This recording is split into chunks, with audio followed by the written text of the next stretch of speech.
Di tengah sorotan publik, nama Reza Gladys kembali mencuat setelah tampil di podcast Denny Sumargo. Dalam podcast tersebut, Reza Gladys menceritakan masa lalunya yang penuh perjuangan. Ia mengaku sang ibu mengalami gangguan jiwa hingga tidak mampu membiayai kuliahnya. Karena itu, ia dinikahkan dengan sang suami yang rela berhenti kuliah demi bekerja dan membiayai pendidikan Reza Gladys hingga menjadi dokter.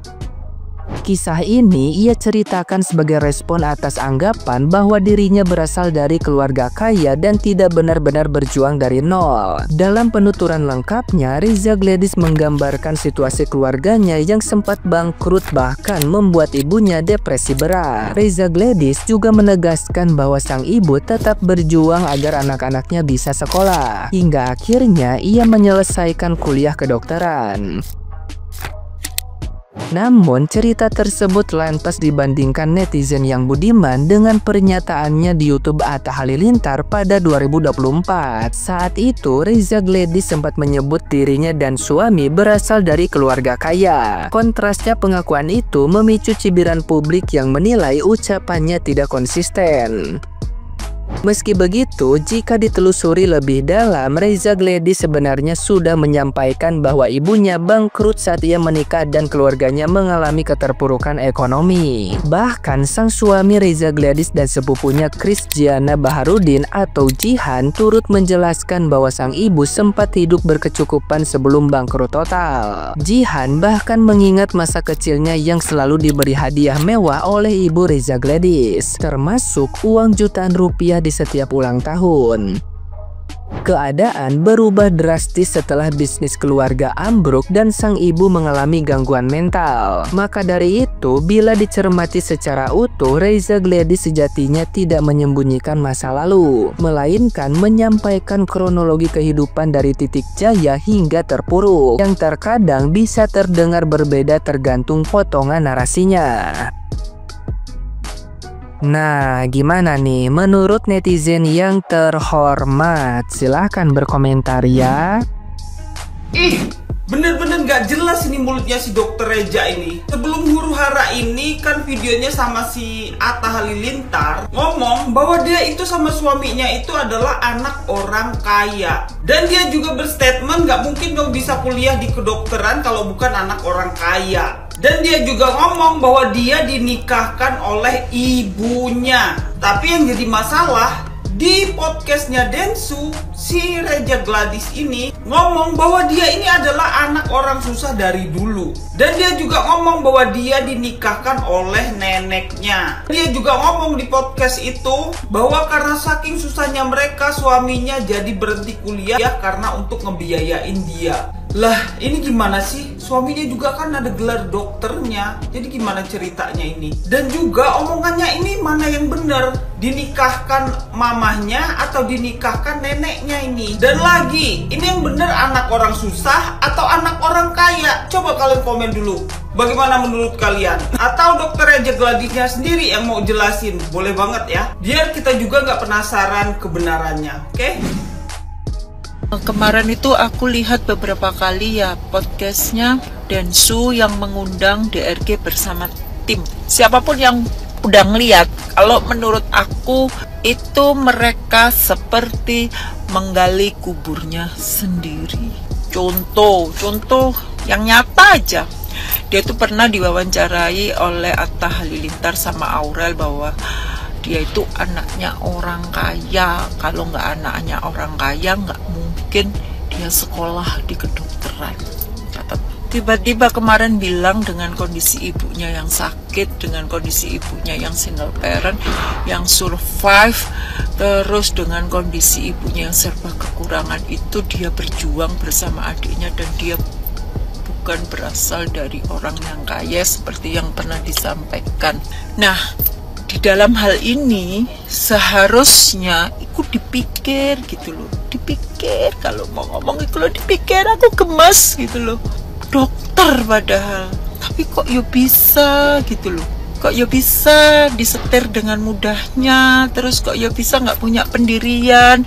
Kok ya bisa nggak bisa berpikir kritis, nggak bisa bernalar dengan bagus. Kok ya bisa gitu loh. Kok ya bisa gitu loh. seperti itu. Pokoknya yang kita lihat kemarin itu adalah seperti menggali kuburnya sendiri. Menurut aku mending diem, nggak usah mengeluarkan statement apapun, diem. Justru netizen itu akan lebih simpatik loh kalau diem daripada seperti ini. Bukannya malah simpati, malah gitu loh. Jadi simpatinya malah lebih bertambah ke Nikita Mirzani.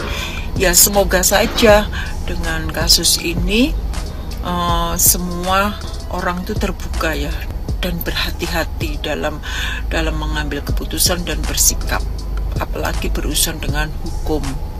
Karena hukum di Indonesia itu adalah hukum yang gimana ya mau ngomongnya, hukum yang kadang itu uang yang berbicara, kekuasaan yang berbicara gitu loh, tapi bukan kebenaran. Jadi mari kita kawal bersama orang-orang yang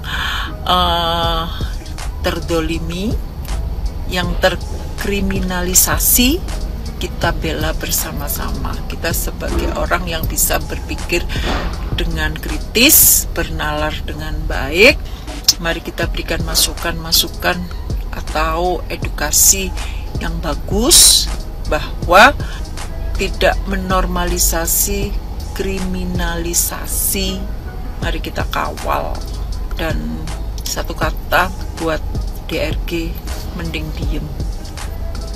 Oke.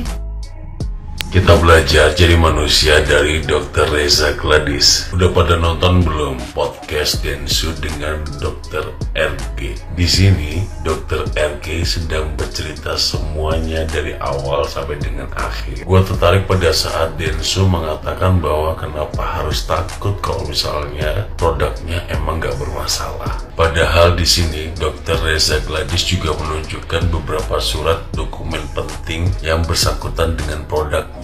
Jika punya dokumen-dokumen penting penunjang, kenapa harus transfer 4M di Nikita Mirzani? Di sini kita belajar ya, jika di dalam perjalanan hidup kita didesak atau disalahkan oleh seseorang, gak perlu takut. Dan belum tentu semua permasalahan ditutup dengan uang. Tinggal kita tunjukkan sesuatu yang benar, udah gitu ya. Dr. Reza Gladys yang terhormat ya. Tadi Reza bilang apa? Aku baru dengar di podcastnya Densu. Untuk pendukungnya Niki, jangan membuli, jangan bobo orang tua. Dr. Reza lupa. Dr. Reza pelihara loh. Dr. Reza lestarikan loh. Dr. Reza itu memelihara, melestarikan Miss Gossip. Dikasih antar jemput menggunakan mobil kantor. Ya kan, ke pengadilan. Aku nengok loh, kan aku lihat pakai mobil kantor Anda. Iya kan? Nongkrong bareng, ngumpul ketawa-ketiwi, makan bareng. Anda saja memelihara seorang Miss Gossip yang dimana dia jelas-jelas menghina, menuduh ibu dari Nikita. Padahal sudah almarhum. Itu dibawa-bawa dan dihina dengan sengaja. Dan dengan sengaja juga kalian mempertontonkan bagaimana kalian memelihara seekor Miss Gossip. Gak ada miss-missnya pun ku tengok, mandikan dulu napah. Kalian udah lihat belum podcastnya Dr. Reza Gladys bareng Densu? Oh my god, ya. Isinya yang gue tangkep blunder. Semakin lu podcast kemana-mana, klarifikasi kemana-mana, semakin ketahuan dalang belangnya dan dalangnya siapa. Seblunder itu ya.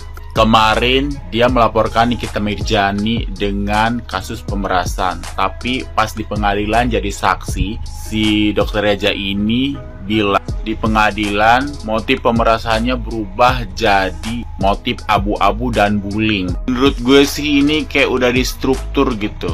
Distruktur untuk menjebak Nikita Mirzani masuk penjara. Pasti ada dalangnya. Terus pertanyaan saya, kenapa menstiker produk orang lain jadi produk kamu?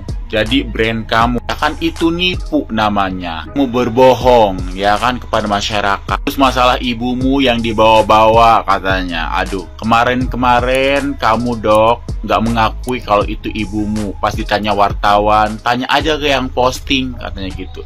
Sekarang akhirnya kamu mengakui, alhamdulillah kalau itu ibu kamu, dan kamu menjabarkan kenapa ibumu bisa seperti itu, dan menjelaskan kenapa bisa seperti itu. Kamu bilang kamu takut kredibilitas kamu sebagai dokter hancur. Kamu nggak usah takut kalau kamu bener dok, ya nggak usah takut. Kamu nggak usah ngasih uang kalau produk kamu bener dok, nggak usah takut sesuatu yang nggak bener. Dari podcastnya Densu dan Dr. Reza Gladys, aku menyimpulkan bahwa mafia skincare itu ada.